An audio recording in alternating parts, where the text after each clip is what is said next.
comment faire expulser un locataire en Thaïlande? Ça va être la question du jour. Mais avant, je vais vous montrer où je suis. À Ratanakorn. Le marché Ratanakorn à Pattaya Jomtien. On va aller voir les fruits. Pour moi, c'est le plus beau marché dans les environs. Allez, c'est parti les amis. Durian.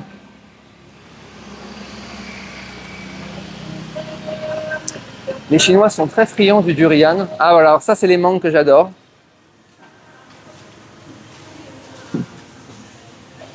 Magnifique, ça c'est la honey mango, on n'a pas ça en Indonésie.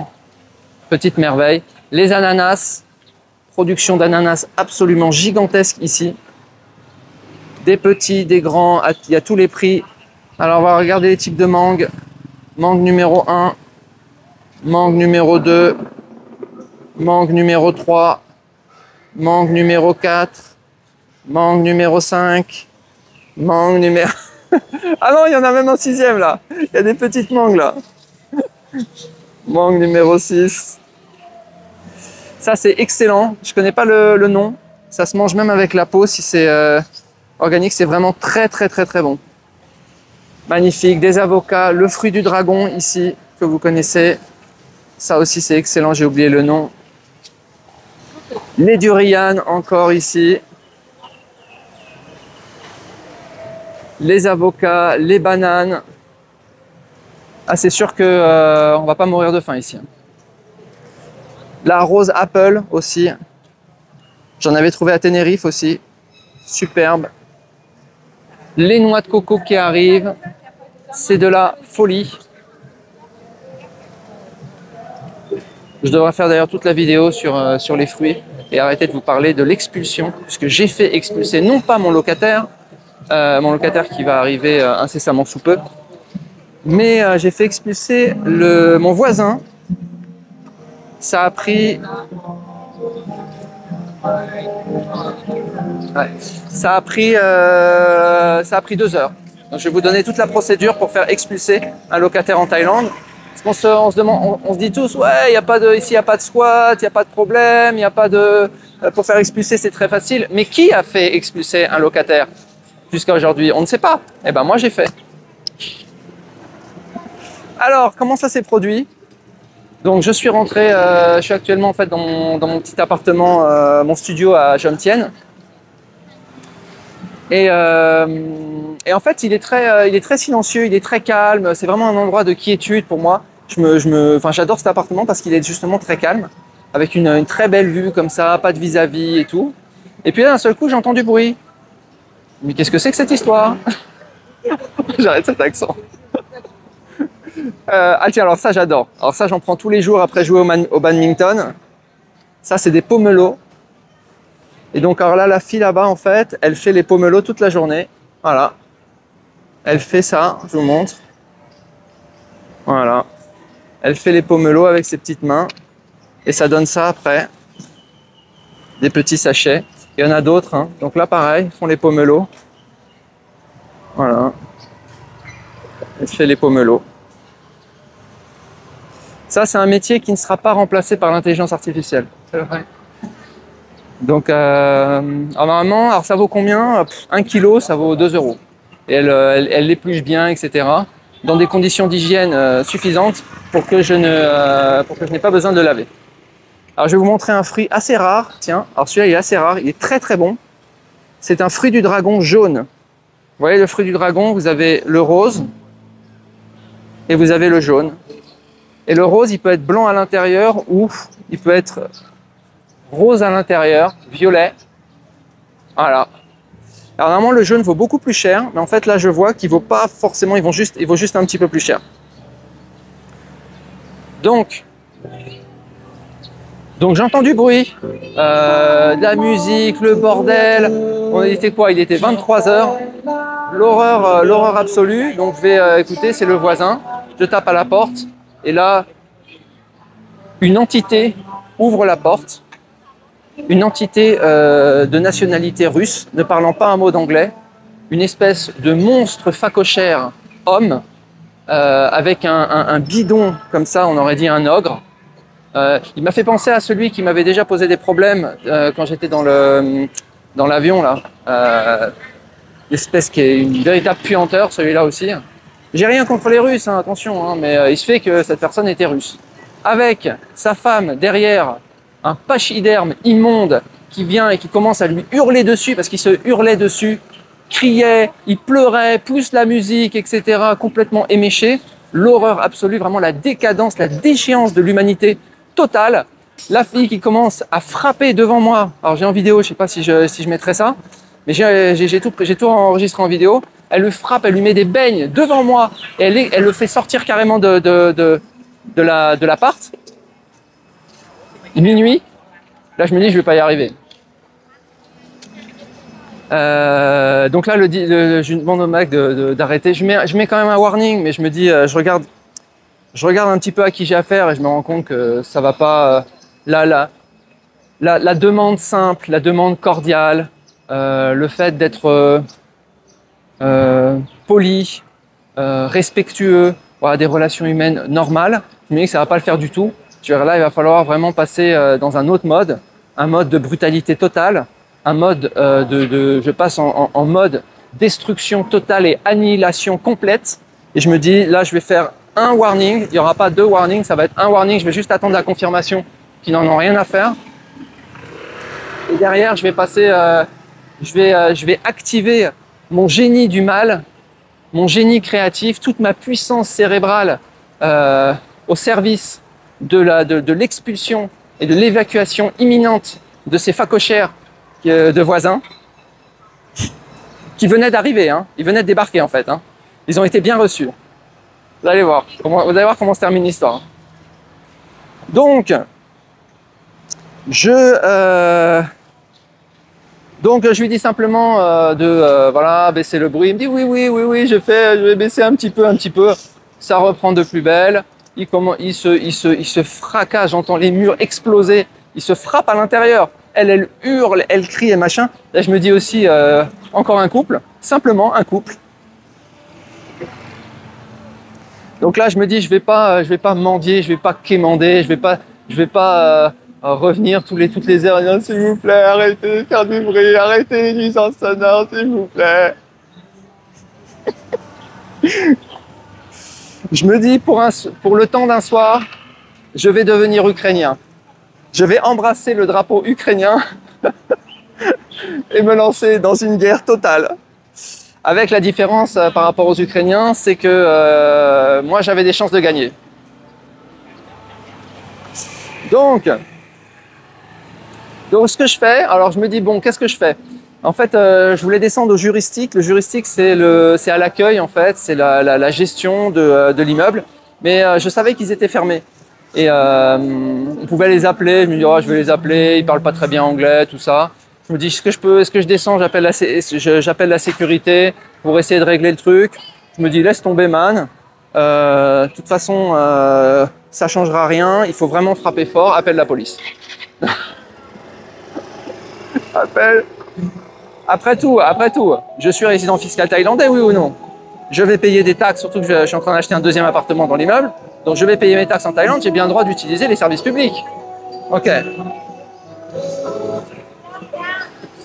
Donc j'appelle la police, je leur dis voilà, nuisance sonore, venez, en plus ils se battent, il y a un risque vital là.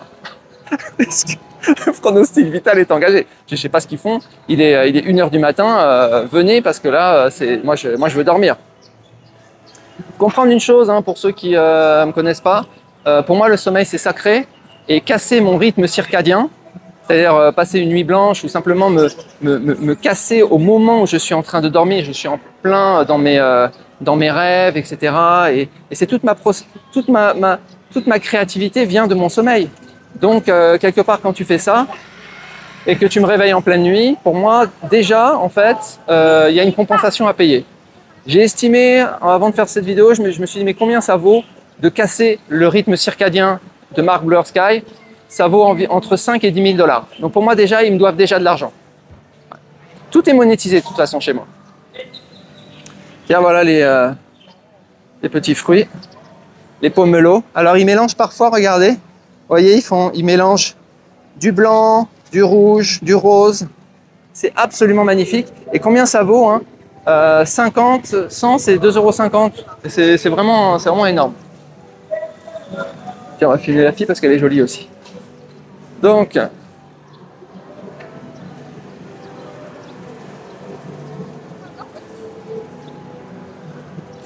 voilà. Donc, j'appelle la police, tout ça. Je vais à la sécurité en bas. La sécurité, ils montent. Ils voient que les mecs ouvrent la porte. En plus, ils feignent pas. C'est-à-dire que c'est vraiment la musique à fond, l'horreur. C'est un couple, hein, un couple de. C'était pas des jeunes, hein, c'était des. Je pense dans la 40-50aine. Les mecs se fracassent, elle le pousse en dehors de l'appartement, elle commence à chialer, comme ça. Horrible, horrible. Le mec, il voit ça, de la sécurité. Alors regardez, c'est énorme. Ça ne se serait jamais passé en France. Le mec, il voit ça une fois, deux fois. Tu dis, man, ils vont jamais arrêter, là. Il faut frapper fort. Il me regarde, il me dit, ouais. Et là, il va dans un truc, à 20 mètres, dans le même... il ouvre une porte avec des compteurs électriques et il éteint l'électricité de l'appartement. Je dis, toi, t'es extraordinaire. Ah, je me suis fait un ami, là. J'avais presque envie de donner un pourboire. Je dis, mais c'est génial. Je savais même pas qu'il y avait ce truc. En fait, il y a des compteurs à l'extérieur de l'appartement. Il me dit, ah, on fait comme ça ici. Foutre le bordel, on ferme l'électricité. En plus, il y a des caméras partout. Il me dit, ils n'ont pas intérêt à revenir, ils ferment à clé la porte, comme ça, ils peuvent pas rentrer pour réactiver l'électricité. Ah, c'est bon, ça. Oh, j'étais heureux. Mais là, tu vois, dans ma tête, je connais ces gens. C'est-à-dire que j'ai vu dans ces yeux de facochères, de locataires russes, j'ai vu en fait qu'ils ne s'arrêteront jamais. C'est-à-dire que tu peux leur demander gentiment, tu peux tout faire, tu peux payer, tu peux discuter, tu peux tout expliquer comme tu veux, ça ne changera rien. La seule chose qu'il peut comprendre, c'est vraiment la force et l'interposition. Il ne peut pas comprendre autre chose. Ça n'existe pas dans son monde. Le dialogue, la compréhension. Moi, je lui ai dit, écoute, je ne veux plus, je lui ai dit avec des mots, j'ai traduit en russe en plus, je lui avais dit, je ne veux plus de musique, je ne veux plus qu'elle pleure, je ne veux plus que tu parles, je veux que tu ailles dormir, c'est l'heure du dodo, c'est la nuit on dort, c'est comme ça. Il comprend rien, il dit oui, il comprend rien. Donc là, le mec, donc là je descends en bas parce que la police m'a dit tu vas en bas pour les attendre, pour attendre les policiers qui arrivent. Donc, je vais attendre les policiers et en bas je vois le mec au bout de 10 minutes qui débarque, donc le locataire, pétage de plomb auprès de la sécurité, ah plus d'électricité. Alors là franchement j'ai cru que la sécurité allait s'aligner, allait s'allonger, allait lui dire bon pas de problème, on va vous remettre l'électricité, mais il faut arrêter de faire du bruit. Eh ben non. Eh, bienvenue en Thaïlande, hein. J'étais étonné. Ils disent, ouais, il n'y a plus d'électricité. Parce que tu fais du bruit, tu n'auras plus d'électricité, va dormir. Oh mais, les gars, franchement, béni soit la Thaïlande. Hein. Ça n'existe pas en France. Hein. Impossible. Bon, bref. Je pense que la sécurité aurait même pu lui prendre les clés. Hein. Il va dormir dehors. Donc... Ah tiens, je vais vous montrer le jackfruit. Alors c'est énorme. Regardez-moi ça. Ça fait genre 50 cm. Regardez celui-là. Je vais mettre ma main à côté, comme ça vous voyez.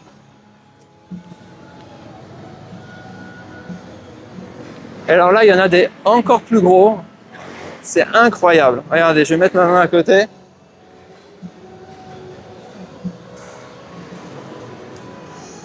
Je peux vous dire, j'ai pas une petite main. Ah, c'est incroyable. Donc voilà. Bon, finalement, je remonte. Au moment où je suis en train de remonter, en fait, il me dit la police est déjà sur les lieux du crime, le crime de nuisance sonore. Okay. C'est un crime pour moi, hein, parce que moi, je peux pas dormir. C'est ce qu'il y a de plus précieux. Après, enfin voilà, c'est vraiment très très précieux pour moi. C'est sacré. Donc la police est là. Alors là, ils avaient carrément envoyé une armada. Hein. Les gars, ils étaient 5. Avec des mecs, des tailles qui faisaient 1m90. Je peux vous dire. Et le gars, et j'étais étonné. Je me dis, t'as affaire à la police. C'est ton premier jour en Thaïlande. Tu fais profil bas. Et le mec, il continue à ouvrir sa gueule. Le mec, et vas-y, devant la police, ouais, bah ça, je suis chez moi, et tout. Et là, le policier, réaction du policier. Réaction du policier, le policier vient se mettre carrément en frontal devant le russe, mais genre à 2 cm, en disant vas-y. C'est quoi le problème? C'est qui l'autorité là? L'autorité ici, c'est moi. Et là, il commence. Le russe commence à changer un petit peu, tu vois. Il dit oh, qu'est-ce que je suis en train de faire? Alors moi, la police, moi j'étais là. Et là, le russe, il commence à me menacer devant les policiers. Et là, les policiers, moi j'étais là, je dis mais vas-y, continue. Moi j'étais en train de charger le dossier, j'étais en train de tout enregistrer pour mon avocate. J'ai mon avocate qui est dans l'immeuble, elle gère tout pour moi et elle est très méchante. Donc je pense que voilà, moi j'aime bien expérimenter les trucs. Là j'ai eu l'occasion d'appeler la police, je peux avoir l'occasion de tester mon avocate pour voir la puissance de la mise en vigueur de la loi, tu vois. Je dis vas-y, fais la diffamation, fais les menaces, vas-y. Et là, le policier, il voit que je suis là en train de pas faire de la provocation, mais genre, oh putain, enfin bref.